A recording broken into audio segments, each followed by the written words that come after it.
Bonjour à tous, on se retrouve aujourd'hui pour une nouvelle création. Alors je vais vous montrer. Donc on me demande de reproduire ça euh, dans une certaine taille. Donc on va en parler parce qu'il y a des choses qui vont pas passer. Et du coup la condition c'est que en fait le blanc soit noir et le rouge reste rouge. Donc on va voir comment on va procéder. L'image elle semble relativement propre. Donc on va voir. Par contre, il y aura l'histoire de la taille au départ, je crois qu'il fallait le faire en 7 ou 8 cm. Donc là, ça va être clairement pas possible. Déjà, le texte est très petit. Ensuite, là, il y a pas mal de choses qui pourront pas être reproduites. Et surtout, les pointes là. Alors là, les pointes, ça va rien donner en trop petit. Donc on va regarder ce que ça donne pour la taille. Donc, toujours, on commence avec Inkscape. Ok. Je prends mon image, je la mets au milieu. Voilà, c'est une grande image, hein. C'est pour ça qu'on voit que c'est quand même relativement, même si ça pixelise un peu, mais on voit que c'est quand même relativement propre. Alors moi je vais la mettre dans mon cadre, mais ça change rien du tout au traitement de l'image. Donc, comme d'habitude, chemin vectorisé. Et donc là, ce qui ressort, c'est les couleurs, noir et autres couleurs. Donc là, on a un petit bouton inverser l'image qui va être très pratique. Mais quand on fait ça, on va se rendre compte que du coup, le seuil de luminosité fonctionne à l'envers. C'est-à-dire que on aura plutôt tendance à baisser. Voilà, donc là, il ne faut pas faire ça parce que du coup, ce qui était rouge disparaît. Mais en tout cas, on va pouvoir affiner légèrement en partie inférieure. Mais là, le 0,45, il semblait pas trop mal fonctionner. On va regarder ça. Donc, je le valide. Je décale. On va voir que le rouge qui a disparu, il va revenir, hein, d'accord. Par contre, là, effectivement, c'est ultra fin et on voit que au niveau de la découpe, c'est pas terrible, mais c'est en fonction de l'image. Donc, je vais décaler mon image. Je vais remettre ça plutôt à l'intérieur pour travailler. Voilà. Et donc là, comme d'habitude, hein, dans toutes mes vidéos, donc là, ce que l'on fait, c'est qu'on va... Alors maintenant, je passe plus par séparer, hein, je l'ai répété déjà plusieurs fois. Je fais découper le chemin. Quand on fait découper le chemin, alors je ne l'ai pas sélectionné, on fait chemin, découper le chemin, celui du dessous, hein, pas celui-là, celui-là. Donc là déjà, il va nous faire deux zones, donc ça c'est déjà pas mal. Donc là, admettons lui, on peut l'appeler le bonnet, mais de toute façon ça va, le nom va sauter forcément. Et là, on va mettre église. Église. Ok. Je vais déjà enregistrer ça au nom de la création que je vais appeler. Ça doit être le nom de la ville. Ok. Donc là, on a du travail. C'est-à-dire que... alors, au niveau de l'église, ouais, déjà, rien qu'à vectoriser, déjà, on voit qu'on perd les pointes. Hein. Pas quoi que c'était fait pareil. Pareil là-haut, à mon avis, les deux petits trous ici, ils se verront jamais. Donc, on va voir comment on procède. Bon, tiens, on va commencer par l'église. Donc, si on commence par l'église, on a un chemin qui s'appelle église, mais malgré tout, il y en a plusieurs quand même. Il y a l'église à proprement parler, et il y a toutes les lettres qui sont un chemin séparé. Et on va voir que dans le coq, là, ces deux petits trucs-là, on va les retirer parce que de toute façon, ça se verra pas. Donc, on va s'occuper de ça. Donc là, on n'a pas le choix de faire chemin séparé et il va falloir redéterminer tout ce qu'on a. Souvent, quand on fait ça, le premier tout là-haut, en fait, c'est l'église. Donc là, on va réécrire église. Et là, voilà. Donc là, ça va être le T. Alors, je vais tout de suite les mettre de couleur blanc. Et je vais les passer par-dessus l'église pour qu'on puisse les voir. Comme ça, on verra mieux. Donc là, c'est le T, le H, le U, le I, le N. Et à mon avis, les deux là-haut. Ah oui, ça je l'avais redescendu. Donc ceux-là, on va les supprimer. Alors, soit on les supprime, si je les cache, on voit que c'est tout noir derrière. Donc on va les supprimer directement. De toute façon, on n'aura pas pu reproduire le trou. j'enregistre, CTRL S, donc là déjà on est pas mal, donc ça c'est déjà la commande elle est faite, c'est-à-dire qu'on a le nom, sauf que je vais le remettre dans le bon ordre. Moi j'aime bien, comme on commence du bas vers le haut, je vais faire les lettres en les sélectionnant une par une en redescendant, pour justement, ah mince, justement, voilà, qu'elle soit dans le bon ordre. Ça moi j'aime bien faire, je fais CTRL G pour grouper le dossier, pour faire un dossier que j'appelle au nom de ce qu'il y a dedans. Donc déjà on a fait l'église, on a fait le nom de la ville, il nous reste le bonnet. Donc pour le bonnet, pareil que tout à l'heure, on va faire chemin séparé, il y a des choses qui vont apparaître, toujours pareil, le premier tout là-haut, on va l'appeler bonnet, c'est l'ensemble du bonnet ou le contour du bonnet comme vous voulez, et tout ce qu'il y a en dessous, je les sélectionne tous, je les remonte par-dessus le bonnet pour qu'on puisse lui mettre par exemple une couleur. Je vais mettre blanc, mais on va tout changer tout à l'heure. Et donc voilà, comme ça on voit ce qui se passe. Donc là par exemple on a le bas du bonnet. Donc là soit j'utilise la couleur, une couleur, ça a l'air d'être à peu près la même, sinon on utilise la pipette ici et on clique sur la couleur. C'est ce que je vais faire, ça sera déjà plus, voilà, même si ça, je suis pas sûr que ça change grand chose. Donc on va l'appeler bas,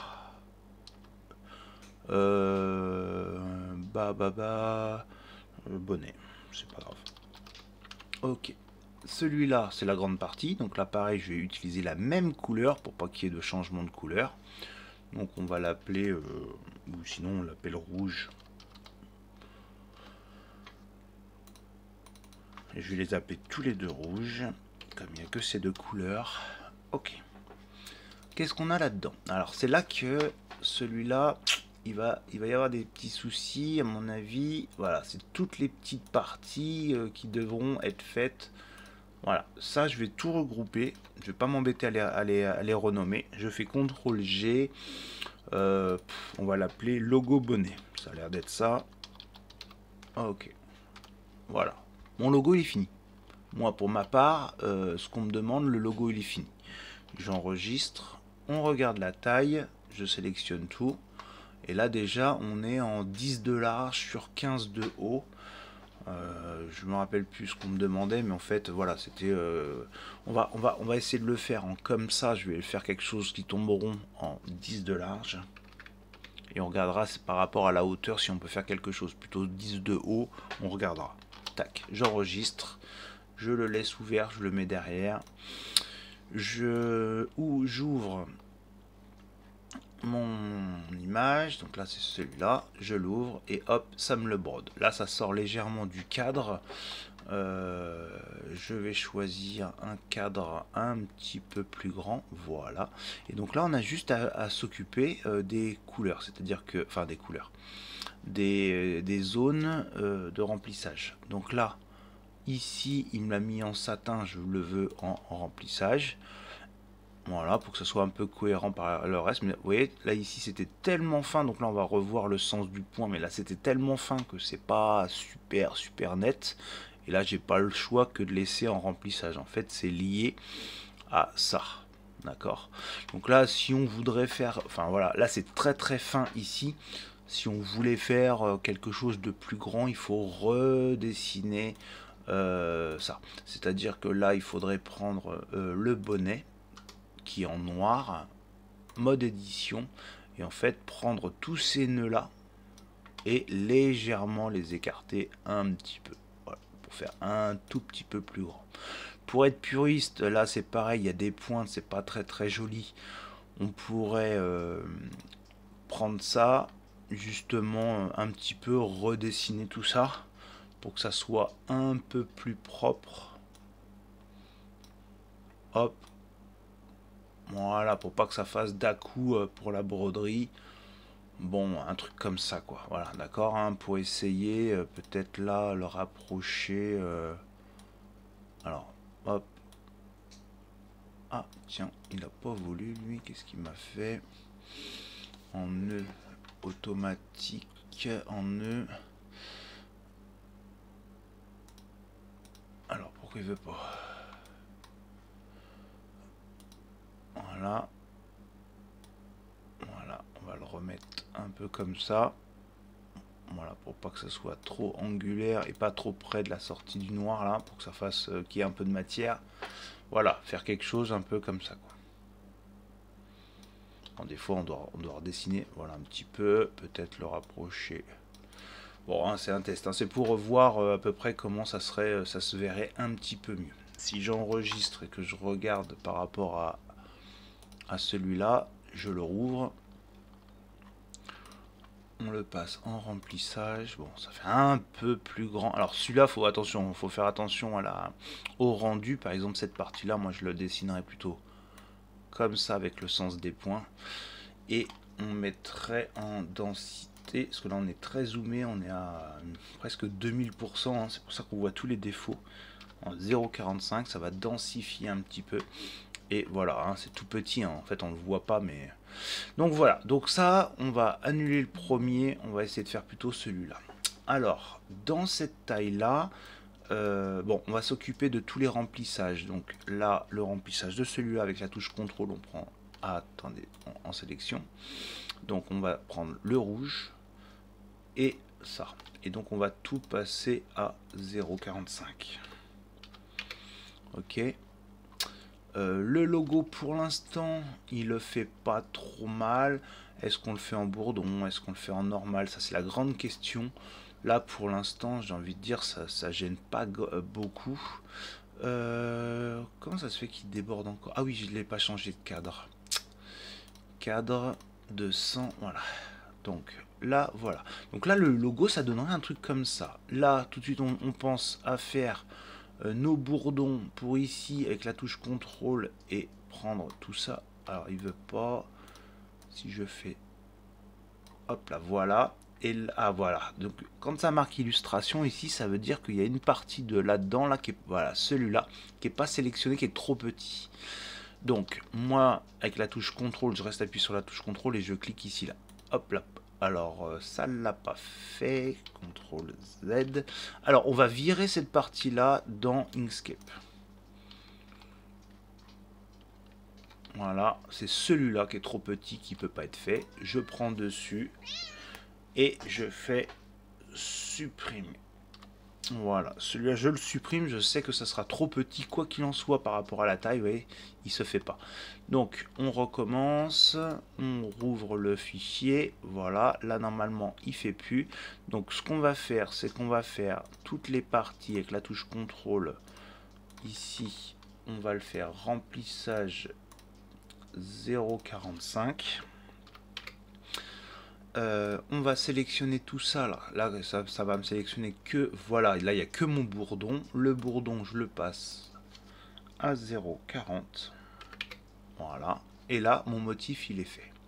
Je vais le mettre dans un grand cadre, voilà, là c'est fait, d'accord.